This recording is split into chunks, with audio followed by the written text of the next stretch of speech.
Exceptionnellement, le musée naturel d'Ingal nous ouvre ses portes. À l'intérieur, divers objets historiques témoignent de la richesse paléontologique. Agali Bazo est le conservateur volontaire du musée, un travail qu'il exerce depuis les lendemains des accords de paix de 1995 entre la rébellion Touareg et l'État du Niger. J'ai mené une mission en 1995 dans les accords de paix de l'ex-rébellion armée que j'ai choisi, la préservation du patrimoine du Niger. Pour que notre pays soit un pays de préservation de son patrimoine paléontologique à l'intérêt de ses populations locales et l'intérêt de la jeunesse et l'éducation des jeunes.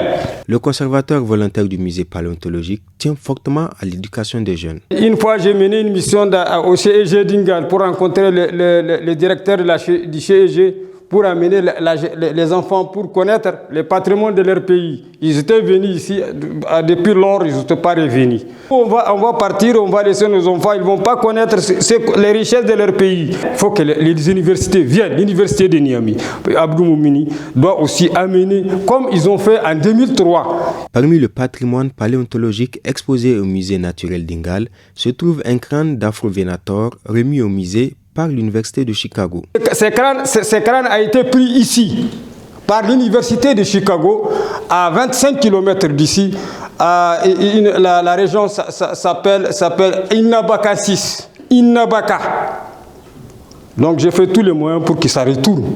Il faut que ça retourne pour le pays. Le chercheur américain Paul Serrano est venu ici pour me remettre cette crâne au conseil régional d'Agadez, à la présence du président du conseil régional et aux autorités du Niger. Je l'ai amené, je l'ai placé ici dans ces musées. La préservation du patrimoine paléontologique a débuté avec la construction du musée naturel en 2015 par le PNUD. Le musée a été construit par le Fonds des Nations Unies PNUD. En 2015 aussi, avec le conseil régional d'Agadez, qui a clôturé le musée naturel qui est à côté. Et cette année, il y avait le ministère de la Culture qui a eu aussi à réhabiliter le musée naturel. Le musée naturel d'Ingal couvre près de 4 hectares de terre. Sur cette surface gît à même le sol et à l'air libre des fossiles de dinosaures.